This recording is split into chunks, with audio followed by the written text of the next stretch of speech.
When 36-year-old Samir Rana started hunting for his dream home, he thought, how hard could this be? Most would say that Samir is living the dream. He earns a cool 3 lakh rupees a month as a software developer in Gurgaon. He makes smart investments and he even drives a BMW. But despite all of this, lately he's been feeling rather inadequate financially. And that is because he recently realized that the 2 crore budget he had set for himself would not be enough to buy the house of his dreams. Maybe it would be in any other city, but definitely not in Delhi NCR. His requirements are simple. He wants a luxe home with a carpet area of about 2,000 square feet. It's been 3 months since he began house hunting and he has found nothing so far. Now, if Samir were looking for a house in any other posh locality of India's many metro cities, he would have been flooded with choices.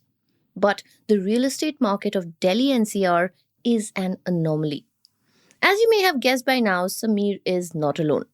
The Ken spoke to a bunch of potential home buyers who are looking to buy premium apartments like Samir with budgets of up to 2.5 crore rupees. But real estate experts are telling them to give up on their dreams.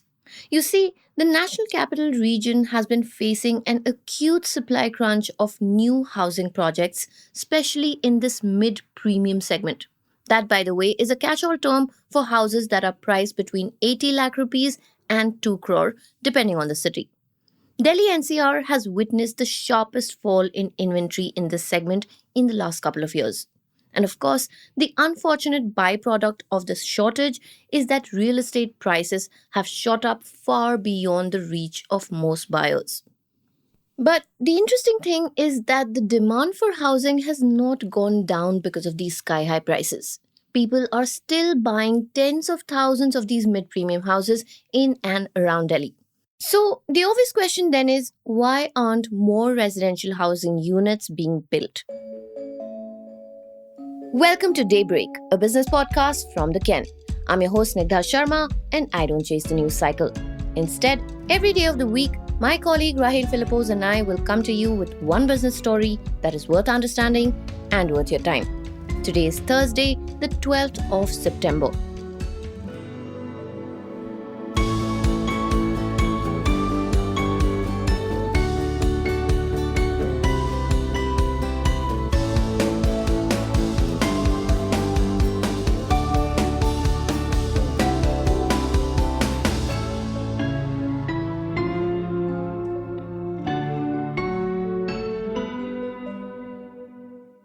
Sharan Gupta and Samir Rana have a few things in common.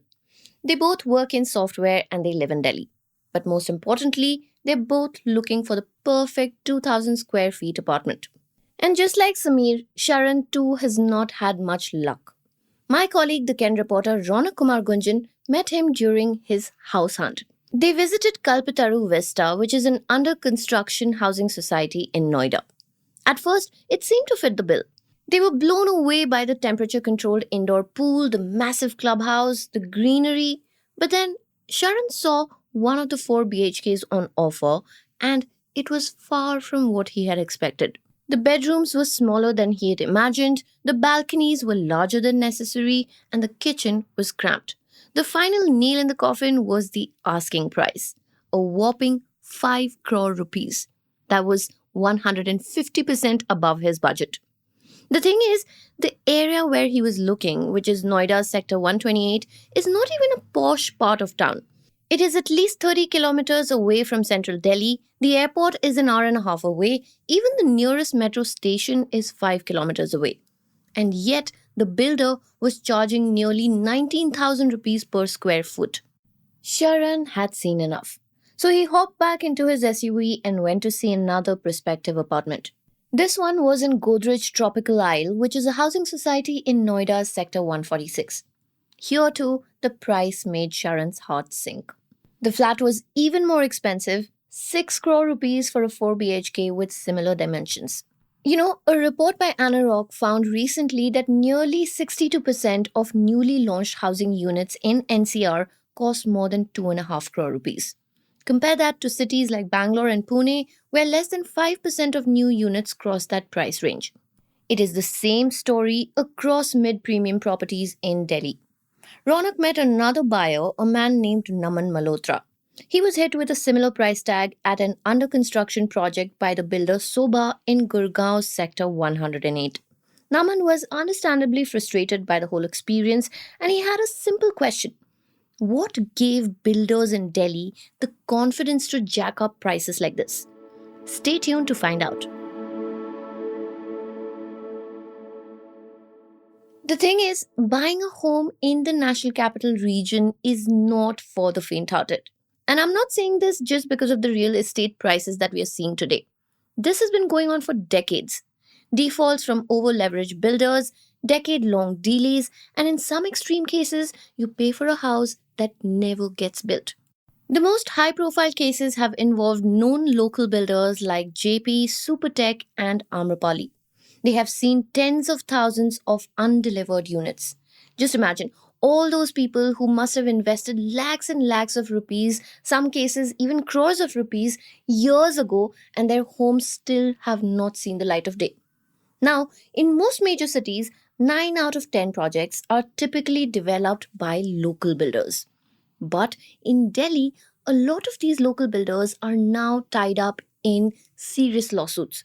And as a result of this, the national capital's supply of new real estate, particularly in the mid premium segment, has fallen drastically. So, of course, this was an opportunity for outsiders to enter the picture. Builders like Kalpataru, Godrej, Sobha, and Tata have been taking on more and more projects in the national capital. And they're all from outside Delhi. But the thing is, with all the local builders out of the picture, there is a serious lack of competition, which means that these outside builders have a free pass to charge whatever they want, which is why real estate prices have more than doubled in the recent past. And prices are not going to come down anytime soon. At least that's what two senior officials at the Greater Noida Authority, which auctions lands to builders, had to say. Last month, the highest bidders for 3 land parcels in Greater Noida were the two non Delhi based brands Godrej and Shobha. This was a new record. It is the most expensive land ever sold across all auctions in Greater Noida. There's also another new player in town. A new generation of local builders have also entered the scene now. And like the outsiders, they are going all out with premiumization. More on that in the next segment.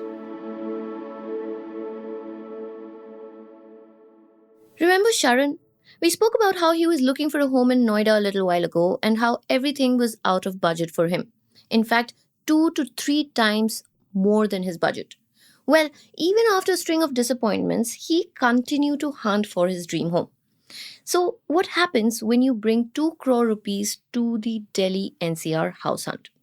After consulting with his broker friends and watching several YouTube videos, he was convinced that he had to avoid projects developed by non NCR builders. But this left him with only a handful of options, one of which was SKA Destiny 1. It is built by a relatively new local builder and is located right at the eastern edge of NCR. Like Sharan, a lot of middle class buyers are now seeking out lesser known developers. And in their search for affordability, they are quickly realizing that nothing is truly affordable.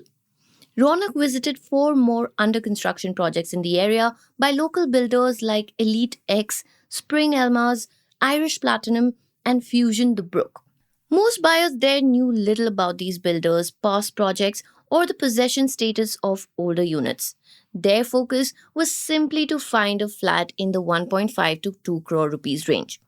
But these flats are not a lot cheaper than the ones constructed by outside builders.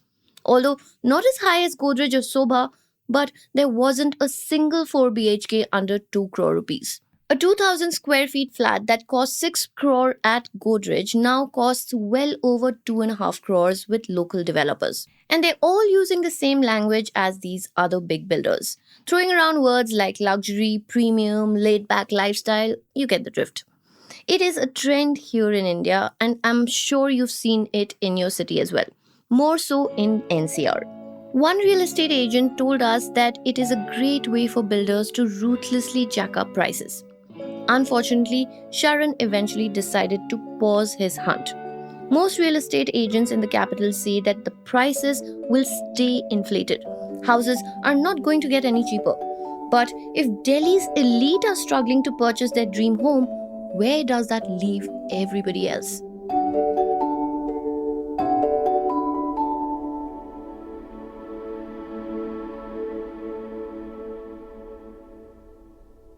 Snigdha, I have a confession to make. Oh my god. Tell me, child. I really enjoyed Call Me Bay. And I didn't think that I would be admitting to this on a podcast that's listened to by like thousands of people on a daily basis. But here I am, being vulnerable with all of you and admitting to the fact that I thought it was kind of funny. Okay. That was the last thing I expected. I thought you were going to come and be like, forgive With me, some forgive me, hoity-toity- sister, because I have sinned. Yeah. But okay, tell me about the show. Okay, I think by now everyone knows that this show is on Amazon Prime. It's starring Ananya Pandey and it's supposed to be about privilege and what happens when privilege is taken away from you, but in the most like slapstick Bollywood way possible. I'm not even slapstick. I mean, that's an unfair kind of assessment. But they've taken elements from a bunch of different shows. Okay, so Emily in Paris, Two Broke Girls, and they have ruthlessly copied in that sense. But they've done it in a way where it almost seems deliberate and like satire. Oh, interesting. Okay. Yeah, like are the dialogues the best? Is the acting the best? Is the story? Does the storyline make sense? The answer to all those questions is no. Okay, not at all. So Ananya Pandey, I'm not going to give too many spoilers. Yeah. But there's not lot of much people scope may want to watch for it. that also. I Yeah. won't give spoilers. Ananya Pandey's character, and you see this in the trailer as well, she gets somewhat disowned by her very rich family. Her marriage falls apart with this very rich businessman and she has to rebuild her life in Bombay. Okay. So what does she do? She becomes a journalist. Of course. Okay? Yeah. And she's working with this news channel and within like what feels like a couple of weeks of working there, she gets this crazy scoop. Okay, one crazy, like one investigative Pulitzer Prize winning type of scoop she gets. Okay, in 2 weeks.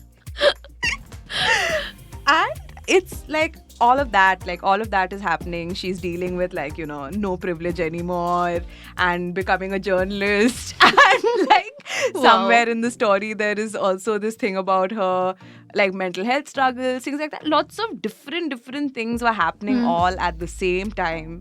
And I loved it. I watched the whole thing in one night. Saturday night, full night was spent watching Call Me Bay. Wow. Yeah. Amazing. But you know that actually, you know, let's talk a little bit about the idea of cringe. And what about it appeals to us so much? Like, why are we so obsessed with cringe content lately, Yeah. especially on social media? What do you think? I think it's just a nice escape. Like, especially when you have an intense job, where you feel like you have to think and, you know, seem really smart and put together and say the right things Right. and whatever all the time. For me personally, I like going home and consuming content where I don't have to use my You brains just like to at switch all. off. I just want to switch off.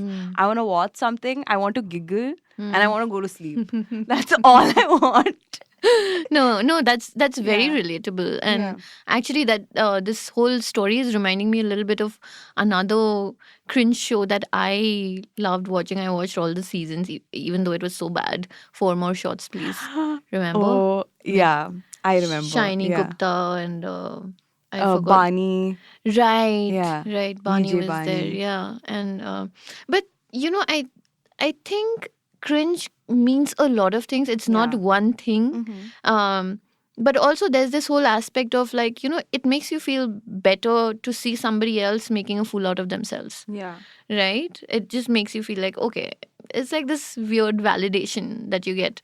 I don't know. For me, I don't even think it's validation. I find it relatable wouldn't be a fair. I don't relate to Ananya Pandey at all. Yeah. But like, I don't know. It's fun seeing people, like you said, not be smart, put together, funny, Yeah. perfect, whatever, all the time, and just be basic. I don't know why mainstream has got a really bad rep. That is true. And the Yeah. reason that we're having this conversation at all is because I've spoken about this with Sikta as well. You're listening to Daybreak Unwind, where we come to you with our recommendations. And I'll be honest with you, I want to be vulnerable here and say it's difficult. Yeah. Okay, coming up with that perfect recommendation, right? Because it has to be like, somewhere there's this pressure for it to be like this obscure indie, tick all those boxes. Yeah. But why should it? Yeah, it doesn't have to be like that. Yeah. Okay, so Snigdha, do you have a mainstream recommendation for us today? I actually do. I recently watched this TV show on Netflix called The Perfect Couple, and it stars Nicole Kidman Yeah. and Liev Schreiber, that guy who played Wolverine's brother in some Wolverine movie. I'm sorry. But he's a good actor. It also has Dakota Fanning and it has Ishan Khattar. Oh. Yeah. Yeah, I've been hearing so much about Perfect Couple. Again, something that I'm going to watch next weekend now It's that like, I'm done with college. it's got this very White Lotus vibe. Did you watch White I Lotus? loved White It's such a good Lotus, show. yeah. It's definitely not even close It's to like murder mystery. type yeah, of it's not even close situation. to White Lotus, but yeah, it's this murder mystery. There's this huge lavish wedding happening. Nicole Kidman and Liev Schreiber are the husband and wife, and their son is getting married. And he is actually, and obviously they're a very rich family, but the girl that he's marrying does not come from a very privileged background. So it's a lot of like social equations coming into play, all of that, and then in comes Ishan Khattar. Yeah, and he does a pretty good job. He's a decent actor. Nice. And also, he is a sight for sore eyes. I mean, come on. It's quite young. Is that okay to say? Don't judge me, people. No. Okay, and that brings us to our first recommendation from a listener, Praveen, who told us to watch this Bollywood movie called Guess. Can I say it? Say it. Partner. Okay, we've all watched it. We all enjoyed it. So, Praveen, I fully understand where you're coming from. It's from 2007. Rahil, were you born in 2007? Yes, Snigdha, I was born in 2007. I was 10 years old. But okay, so this movie stars my favorite Govinda.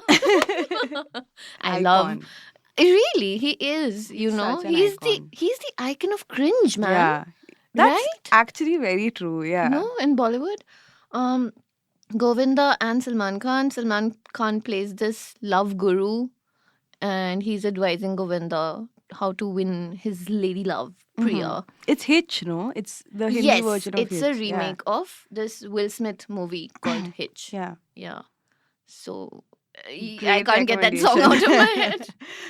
I don't want to sing it. Rajiv, can you play it? Also, we have another recommendation, which is also a mainstream movie from Shravan. Thank you so much, Shravan. He's recommending this movie called The Intern. Have you seen it? Yes. Me too. Anne Hathaway and Robert De Niro, right? Yeah, yeah, He's I love so it. It's so cute. Oh my nice. god. Yeah. You're so used to watching him in Scorsese movies as like this badass gangster, you know? I loved seeing him as elderly I intern in like know. startup. It was so It adorable. was great. Yeah. And we also have another recommendation from Anish, and he suggests we watch the Lord of the Rings trilogy. It is my favorite. I do it twice a year.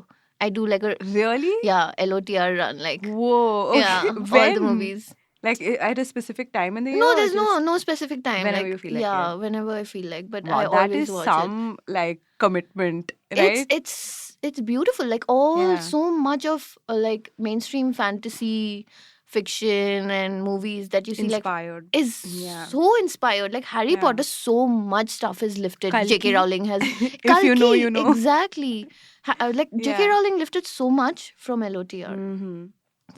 Okay. Thank you so much for writing into us. It's been such a joy hearing from all of you, getting your messages, your voice Yeah. notes, actually engaging with you guys.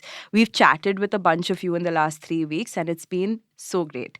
But now that we're taking Daybreak Unwind forward, we want to try out a theme. Yeah, Okay. for every episode. For every segment of Daybreak Unwind. Yeah. And next week, the theme that we want to kind of follow and we want you to stick to is comfort foods at your favorite restaurant. Yes. So that go-to meal that you really seek out at the end of a hectic week, the kind of thing that you crave maybe at midnight, Mhm. anything at all. Send us your recommendations as a text message. A voice note would be great. You know the number. We'll be putting it in the show notes. Yeah, but before we go, I also have one request for our listeners. We had this whole discussion about cringe content, right? I would love to hear what's your idea of cringe. Why do you think we love cringe so much? That's awesome. Yeah, that's it. And that's a wrap.